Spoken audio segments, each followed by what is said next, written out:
Does the gentleman from California seek recognition? I do. Mr. Speaker, I ask to address the House for 1 minute for the purpose of inquiring about next week's schedule. Without objection. The gentleman will suspend. The House will be in order. The gentleman is recognized. I thank the Speaker. I yield to the gentleman from Maryland, the Majority Leader, for the purpose of announcing next week's schedule. I thank the gentleman for yielding. The House will be in order. The House will be in order. The gentleman from Maryland. Thank you, Mr. Speaker. Mr. Speaker, on Monday the House is not in session. On Tuesday the House will meet at 10:30 a.m. for morning hour debate and 12 p.m. for legislative business. On Wednesday and Thursday the House will meet at 10 a.m. for legislative business. On Friday the House will meet at 9 a.m. for legislative business. We will consider several bills under suspension of the rules. The complete list of suspension bills will be announced by the close of business today. In addition, Mr. Speaker, we will consider H.R. 2892, the 2010 Homeland Security Appropriations Act, and the 2010 Interior and Environment Appropriation Act. We will also consider the National Defense Authorization Act for fiscal year 2010. I yield back. Well, I thank the gentleman, and I'd just like to ask him that he notice 2 appropriation bills for next week, the Homeland Security and the Interior. And I was just wondering if the gentleman could tell us about, will he believe next week's process be in terms of amendments? And I yield. I thank the gentleman for yielding. The 2 appropriation bills are 2 of the 12 appropriation bills that it is my intention to see us send to the Senate by the end of next month. Obviously, as the gentleman knows, the fiscal year ends on September 30th, and therefore, in order for us to get these bills completed and do them individually rather than bundled in an omnibus, which I think is a far preferable process, it's necessary for us to move these bills in a timely fashion. The rules, therefore, will try to accommodate both the members and the time frame and the time constraints that we confront. I will say to the gentleman, we tried to reach over the last 2.5 months some agreement on time constraints. Indeed, I offered to have choice of amendments by your side after we reached a time agreement. We were, as the gentleman knows, unable to reach such agreement. In fact, I was told by your leadership that no such agreement was possible. In 2004, on the bill that we did yesterday, when the majority was then your side of the aisle, there were 16 amendments in total offered to the bill we did yesterday. 10 by Republicans. Of course, it was your bill. You were in charge. And six amendments offered by Democrats. We asked for pre-printing of amendments so we'd have some idea of what amendments would be pending. And your side filed 102 amendments. That is more amendments total than were filed by either party in 2004, 2005, 2006, so that it was clear that given, if we'd had a rule that provided for the 5-minute rule, with 434 members having the right to 5 minutes on each amendment, that it would have been impossible to finish that bill, much less 12 bills, by the end of July, very frankly, so that ultimately we had to do a structured rule to accommodate doing the people's business in a timely fashion. I'm sorry that we couldn't reach agreement. There have been no further discussions, although I did talk to Mr. Cantor, who's not here today, or at least not here this afternoon. I did talk to him and on a number of occasions about this, as recently as the night that we went to the Rules Committee to get the structured rule. And I have not heard from him with respect to, from Mr. Boehner with respect to any option available to us for time constraints. In fact, Mr. Obey, as you know, had a colloquy with Mr. Lewis on the floor on the rule that was essentially an open rule.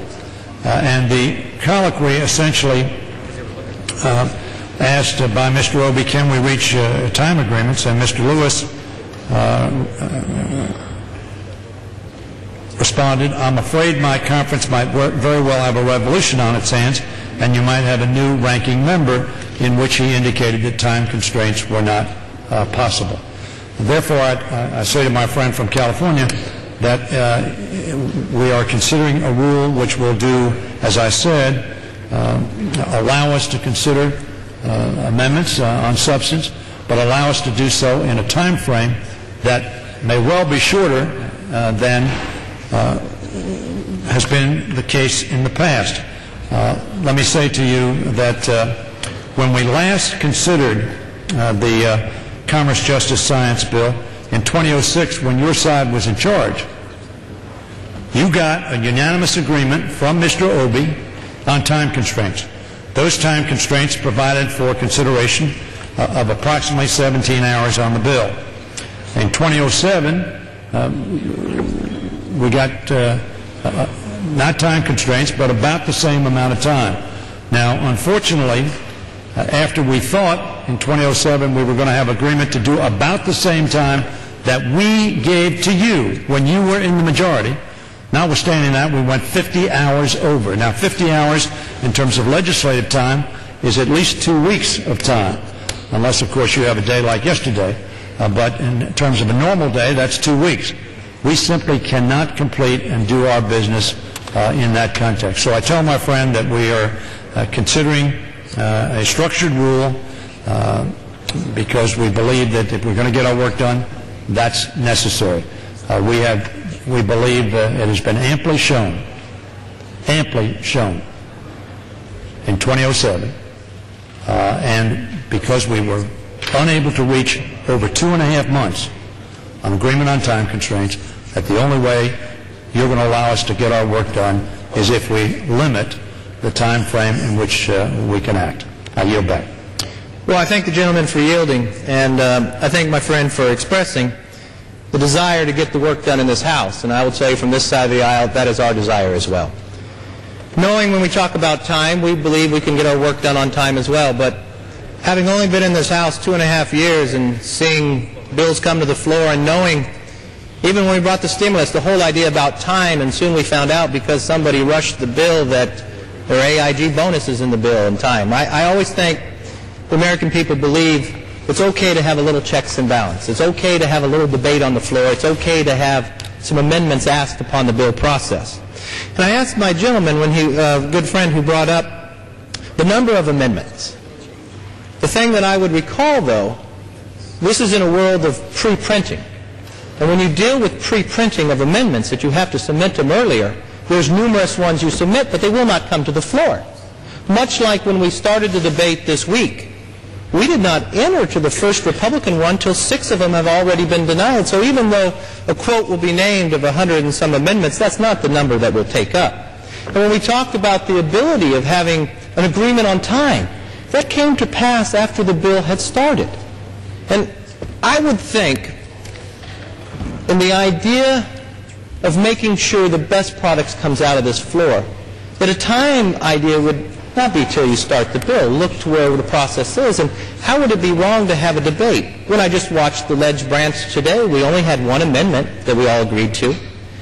We had one chance in the motion to recommit, which we were able to save the taxpayers $100,000, where 374 people came together and said, yes, we could do better. That we don't have to settle for good, we could settle for great. But how much more money could we have saved had we had that opportunity to offer it? And one thing I would say to the gentleman, if we did have an open rule as it was before, and we talked about maybe taking away the pre-printing, maybe we could be a little faster in the process. And I think looking at history of what happened this week, we could have gotten through faster in an open rule. So I asked the gentleman, as he talks about having a closed structure in the process, is there any assurance that we know you're going to agree to that plan, or maybe even have an open rule as we progress? And I yield to the gentleman. I'm sorry, would you repeat the question? You had talked earlier that you were looking to... I know what I talked about, but what was that? At the end, you asked the question. I'm not sure I got exactly what the question was. Well, the assurance, will you stay with that, or is there any ability to open it up, to have an open rule?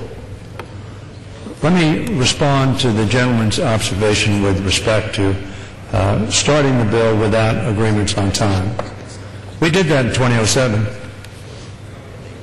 We went 50 hours over what we agreed to in time constraints the year before when you were in the majority.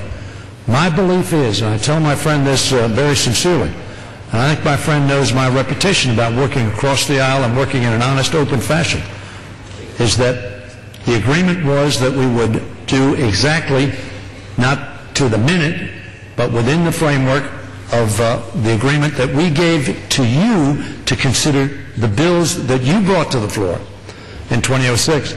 We expected the same consideration. Notwithstanding that, we went 50 hours over what I thought the agreement was. Now, 50 hours, as I told the gentleman, is 2 weeks. 2 weeks is a long time in terms of the weeks we have available to do our bills. In fact, at this current time, we have approximately 7 weeks left to complete the appropriations process, House, Senate, and signature to the President, if we do it in a timely fashion. Now, usually we do not do that. And I think that's unfortunate. Both sides don't do that. But I'm very hopeful that we will do it. Let me make one additional comment. You mentioned the AIG bonuses. Clearly, the AIG bonuses weren't in that bill to which you referred. That bill, of course, came from the administration of your party and the Secretary of Treasury from your party. And as you know, that when they originally submitted the bill, it was a 3-page bill for $700 billion. Now, the gentleman is correct that we didn't have the appropriate constraints in there to preclude AIG doing that, but they certainly weren't in the bill, and to represent that as the case, I'm sure the gentleman did not mean to imply that they were in the bill. They clearly were not. So I say to my friend, we've had experience on this. It's not as if you would like to believe or represent that we have a clean slate. We're coming at this just brand new, clean, and everybody wants to be fair and balanced. The fact of the matter is that did not occur in the last year. Unfortunately, we didn't do the appropriations process very well last year. Both parties point the finger at one another for the blame. Irrespective of what the blame was last year, we didn't do it. I didn't like that. I want to see the regular process pursued, and I intend to provide for time frames in which to do that. And as I say, for 2.5 months I pursued an effort to see if we could reach time agreements, as we gave to you in 2006. We've been unable to do that.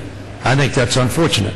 But having failed to do that, I frankly want to tell the gentleman that I will not advise Mr. Obey, nor the Rules Committee, nor the Speaker to proceed for an hour, or 2 hours, or 5 hours, or 10 hours before we get an agreement on time constraints, which was the practice, frankly, in 2007. And I don't intend to go down that road again. And I yield back. Well, I thank the gentleman for yielding, and just to clarify to my good friend that on the other side of the aisle in the other house, they had passed an amendment to deny the right for those AIG bonuses. Now, if I recall, when I was sitting on this floor, those lights were all green, saying yes to the resolution that they would have 48 hours, the American people, to see that bill. But in shortly time form within the next day, that was not to be true. That was not the agreement that transpired on this floor, that yes, it was handed out after midnight, and yes, we were voted on the next day. Would my friend yield on that point? Would my friend yield on that? I would gladly yield to my friend. For what purpose was the 48 hours asked for? It was the motion to instruct, and the one thing I would say, the 48 hours and really asked for. Was the 48 hours if I may just finish it, the one thing I was asking for is really for the American people to be able to see it, be able to read it, be able to understand it. Will the gentleman yield again? Gladly to my good friend. Isn't that what pre-printing of amendments attempts to do? I yield back. Well, I thank the gentleman for yielding. One thing I would say as we continue forward, if I could just finish with this discussion. If it is your intention to close down and continue to have a pre-printing, is there a number in the gentleman's mind that he could tell this side of the aisle that the Republicans would be able to have a number of amendments just to have a check and balance for the American people when we talk about the billions of dollars that will be spent in these appropriation bills, even though we're being denied the amount of time that we can debate it. I yield to my good friend. I thank my friend for yielding, because that's a good question. That's exactly what I offered your leadership. Do you have a number in mind? No, I offered your leadership. I didn't mention a particular number, but I offered that to your leadership for over 2.5 months. Your leadership concluded that they could not make or would not make such an agreement. Well, I tell my friend that it's difficult to put a number on the amendment because, as the gentleman says, and as I told you, we asked for 6 amendments. We offered 6 amendments in 2004 to that bill that was considered yesterday. 6. Now, you may say that you would have winnowed 102 down to a lesser number. I don't know what the lesser number would have been, whether it would have been 70 or whether it would have been 50 or whether it had been 40. But as you know, without a structured rule, with 5 minutes for each member of the House to speak, you can do the math. 5 times 400 obviously is 2,000 minutes. Divide that by 60. You have a lot of days to consider that bill. I think the gentleman's probably correct. There would not have been 102 amendments, but I don't know what number there would have been. And it's impossible to put a number on unless we know how many amendments are requested. If, as was the case for us in 2004, and we only asked for 6, giving us 10 would not have seemed to make much sense. On the other hand, if we asked for 20, maybe a higher number certainly would be in order. So I say to my friend, we'll have to see how many amendments are sought. But we're not going to go down the road we went down in 2007. And the gentleman, in my opinion, the problem with this party, they're hoisted on the petard of their performance in 2007 in trying to argue that somehow we don't have reason to be concerned by filibuster by debate. Yesterday was filibuster by vote. And we wasted a lot of time yesterday, unfortunately. Many hearings were canceled on health, on safety, on statutory pay go, and other matters that we couldn't have hearings on because we were voting 4 times on an issue with essentially the same result each time. I yield back. I thank the gentleman for yielding, and I do appreciate the decades of service you have provided. And again, I say I've only been here 2.5 years, but as I always studied and watched Congress and understood the idea of a filibuster, never did I think a filibuster was 20 minutes. Never did I think when you came to the floor, on the very first amendment a Republican took up, and in 20 minutes somehow it got called a filibuster. And from one perspective on this side of the aisle, please understand, you set the rules. Nowhere did we not abide by the rules. You asked for pre-printing. We provided our amendments pre-printed. You said to go along with the debate. We got into the debate. We were into 20 minutes. And I think the American people like the idea of debating on this floor. But if I may move on, there's just one final question along this. The reason I ask you about the number of amendments on the Republican side, you've got to understand the questioning of why I would. We just took up a ledge branch. And you said you weren't sure about how many Republicans could be in the future, but to my good friend, there were none. There wasn't one Republican amendment. So our ability within the rules as they're constructed, we have one motion to recommit, and you know what happened? 374 people in this chamber joined hands together. That doesn't come around very often and save the taxpayers $100,000. So think for one moment what the American people would say in a time of crisis they are. And you look in my district where it's 15.9% unemployment, they see a few more dollars saved. It helps them a great deal. But if I may move on to my good friend from Maryland, I'd like to ask him about cap and trade. The Speaker has announced, and I've read a lot of what she has said about if you don't finish this bill in agriculture and ways and means by a certain date, you lose the right of authority. And the Speaker had a goal of considering the cap and trade bill on the floor prior to the July 4th process. Does my friend believe that time will still be the case, that we will see that bill before the July 4th? The Energy Independence Bill and Climate Bill to which the gentleman refers, as you know, was marked up in committee, passed out of committee prior to the May break. Since that time, there have been a lot of discussions, and the Speaker did in fact say the committees with concurrent jurisdiction ought to act by the 19th today to try to bring this matter to conclusion. As the gentleman knows, I did not announce that bill for next week. I don't want to say it's not possible, but I have, for the last 3 months, been telling people, particularly the press that asked me the schedule, that I thought the energy bill and energy independence and climate bill would be on the floor either the last week in June or the first week we get back in July. So that was the time frame that, for my expectations. At this point in time, I have no reason to believe that it's going to be on the floor next week, but I want to make it clear to the members that work is being done as we speak on this bill. Agricultural Committee, Ways and Means in particular, working on this bill. We believe this is a very critical and important bill. This is one of the President's priorities. So I say to the gentleman that I have not announced it on the schedule. My present expectation is that it will not be on for next week, but if agreement was reached today or tomorrow and it was possible to move forward, it is possible that, and if we had the time to do that, it is possible that we would consider it next week.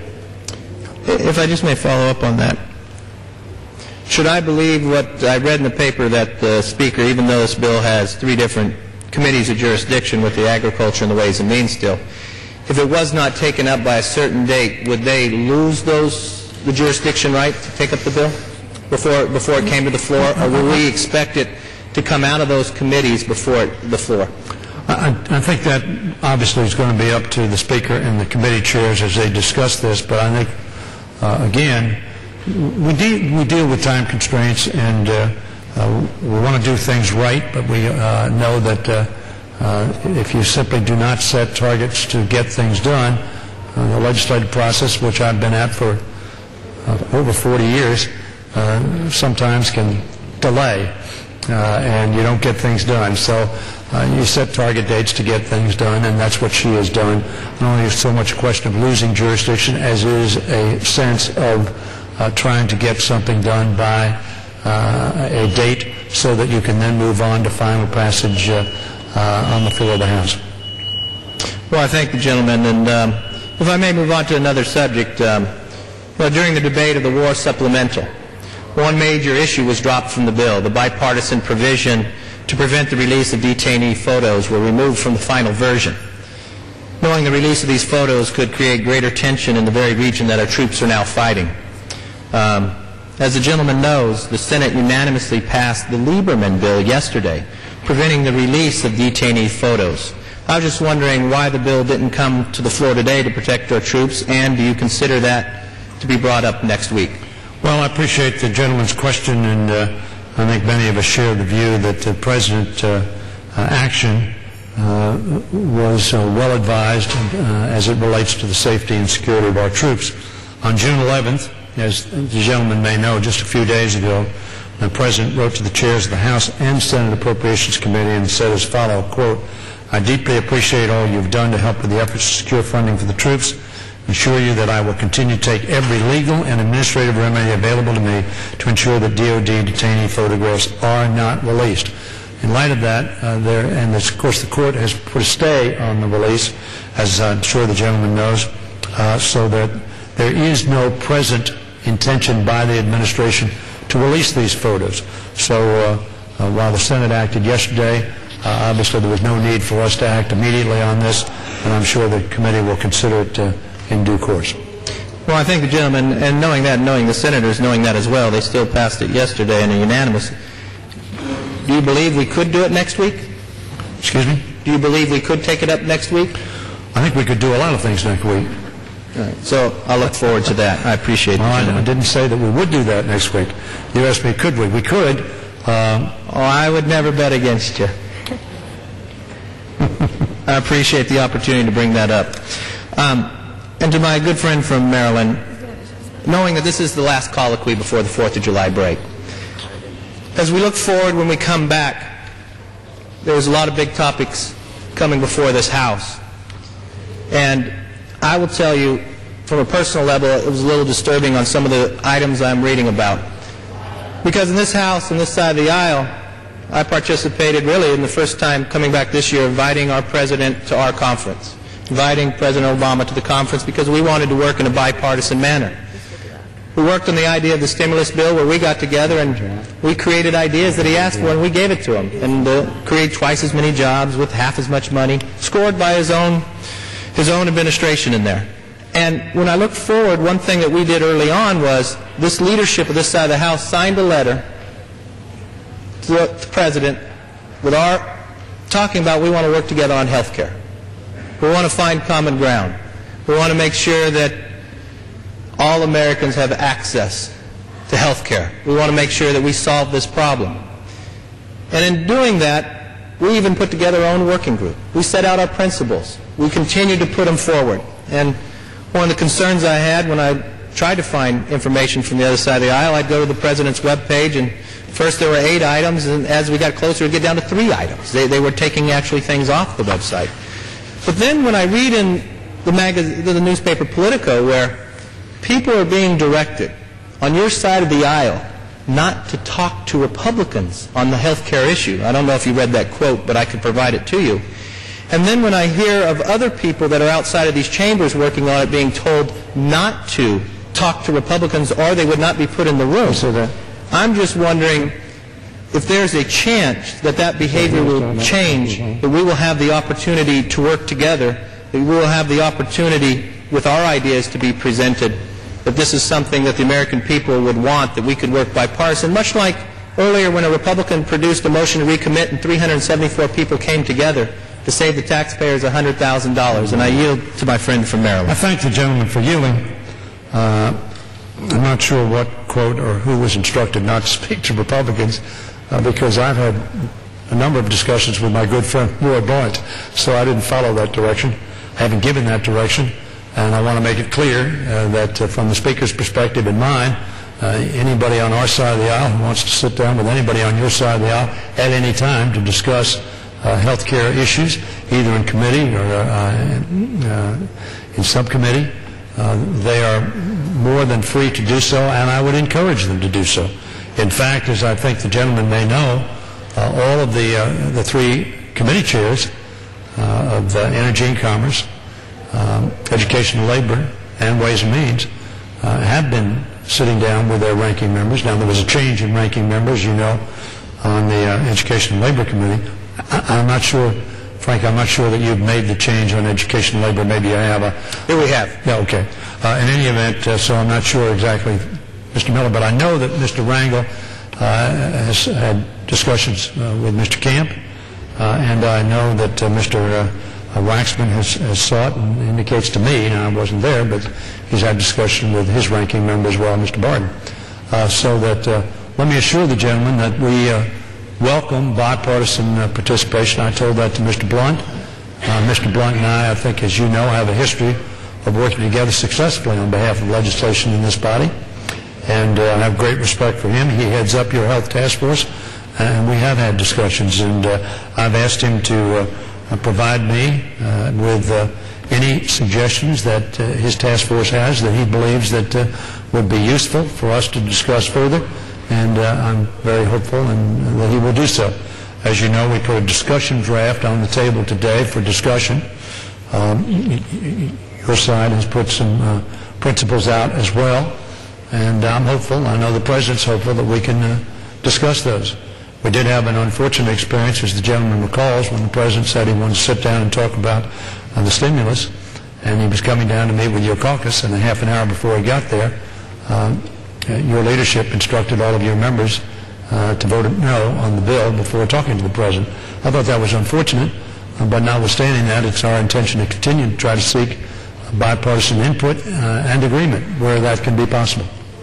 Well, I think the gentleman, the only thing I would say, having been in that caucus, the President came to the caucus that we had invited him to prior to our retreat because we wanted to speak with this President before. And I will tell you, knowing that these are closed-door sessions, but this was probably one of the best caucuses I have been to. I thought it was very honest, open, talked about the issue, discussed the issue. There were times the President disagreed with us, said I philosophically disagree.